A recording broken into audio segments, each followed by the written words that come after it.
joint project led by Democracy Works Foundation and the Whistleblower House.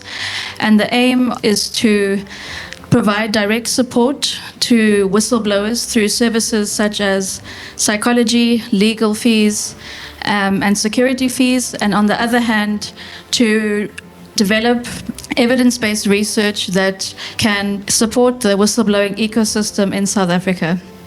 So maybe one of the things that can be discussed here today is, should we change the term whistleblowing to speak up, speak out? And the SIU earlier this year said that they recovered assets in 23-24, 2.3 billion, because of information that was provided to them through whistleblowers. Would we have known about state capture? I don't think so, if it wasn't for those whistleblowers. It's rare that you find good stories at the end of whistleblowing, because I know for a fact in one of the cases I worked previously in my other work, when one member blew a whistle and ended up losing a hand.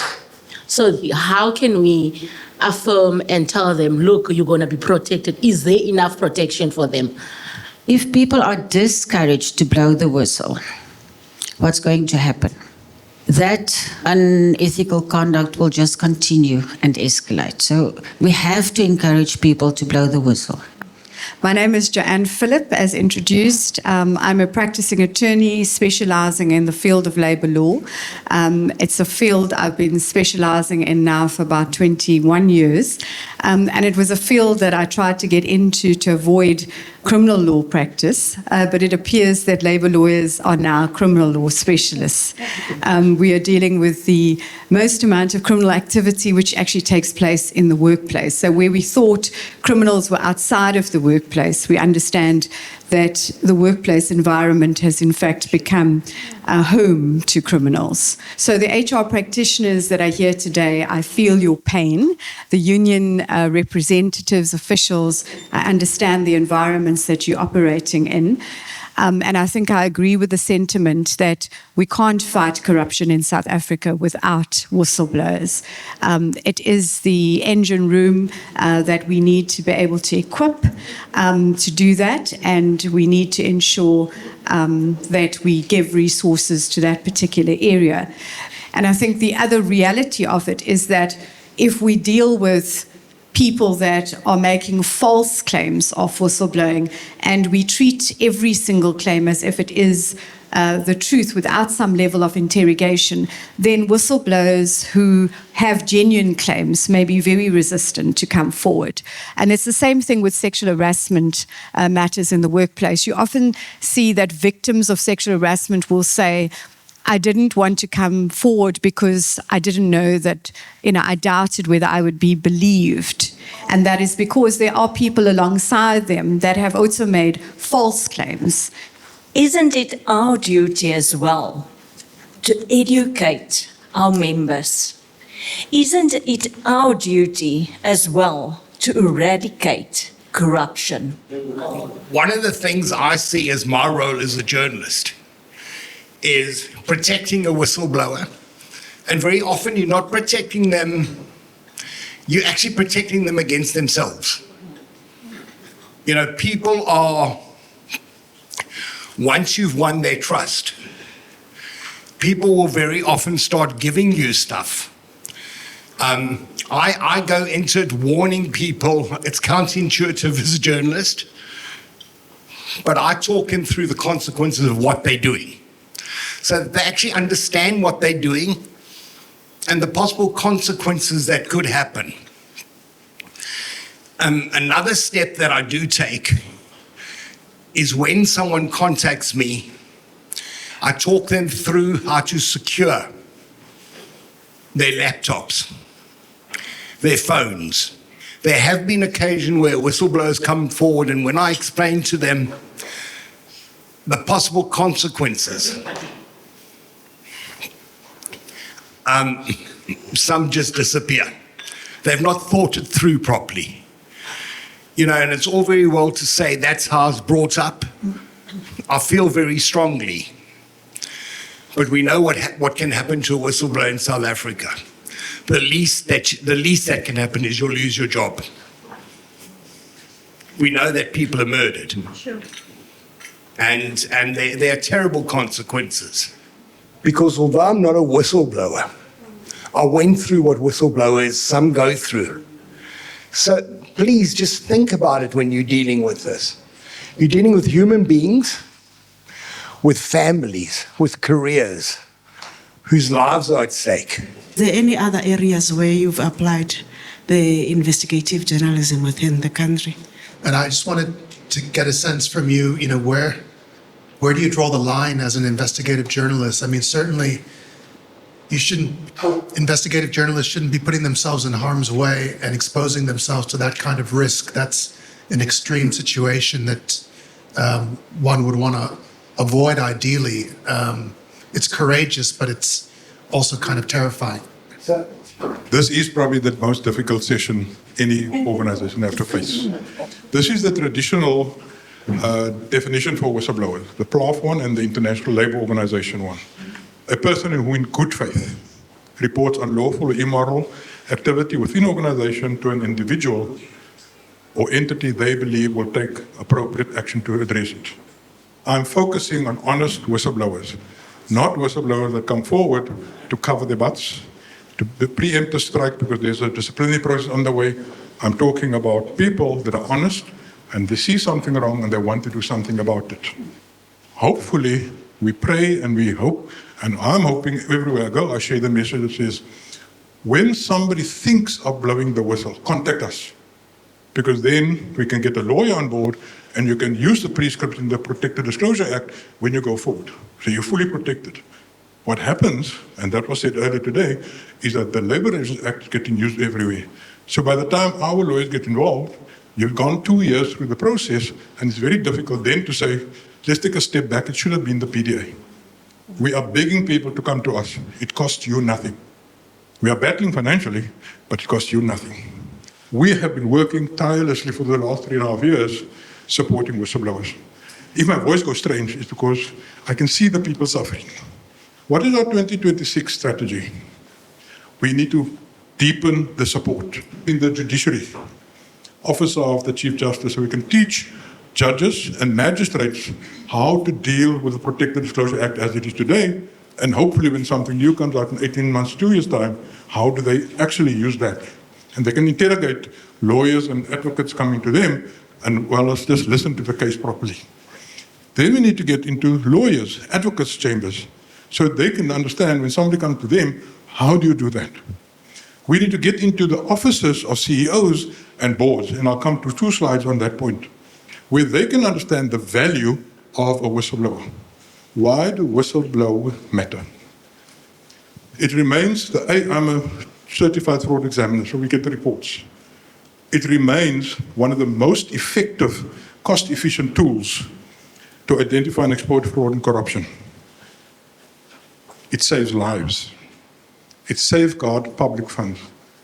Education advocacy, launch public campaigns, deliver training programs for professionals across services, initiate research. Whistleblowers need more than anonymous hotlines. They need emotional, legal, security, and financial backing. That's what we offer. Our call for action going forward is communicate and advocacy what we need to do. And I'm hoping 2026, we can actually make a big difference in this regard. Celebrate whistleblowers. Conferences we need to have, we need to go public with these things. And the difficulty we have, we've got to shift from anonymity, where we don't talk about our whistleblowers at all, to celebrating them and putting them on them, and champion the cause. Are there any happy ending, good stories to share about whistleblowing? Because all the stories that we are hearing, people are being killed, they are being sidelined, there's loss of jobs. So is there any stories that you can get out of this to actually encourage people to whistleblow and protect people who are blowing the whistle on corruption? We can really whistleblowing also in that context help at the community level.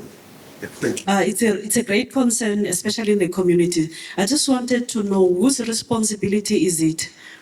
Who's accountable for educating and also advocating whistleblowing within our community, because at this point it's a really great need. So this presentation is a bit more of a kind of backdrop. It's a bit of contextual, bit of a contextual and historical presentation, because I think it's important to situate whistleblowing within a broader kind of discussion around where we are as a country in terms of the fight against corruption.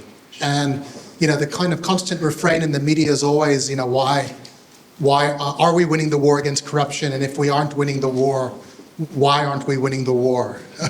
And why does everything take so long? And what I want you to think about is the fact that we have this deep-seated, what I call an accountability deficit. So, even after multiple commissions of inquiry, not just the Zondo Commission, but if we look at Marikana, we look at Life a Demeni, we've had numerous commissions of inquiry with very little to show for it in terms of actual accountability. And when we think about accountability, we think about consequence management. So in terms of the criminal law, we all think about prosecutions as the kind of the high watermark. But I think, there are other consequences to corruption investigations. And I think most significant, or alongside prosecutions, is the idea of asset recovery. And the others would be blacklisting, so making sure that companies who are deemed to have done irregular work for government are blacklisted from doing work from government, and people must lose their jobs.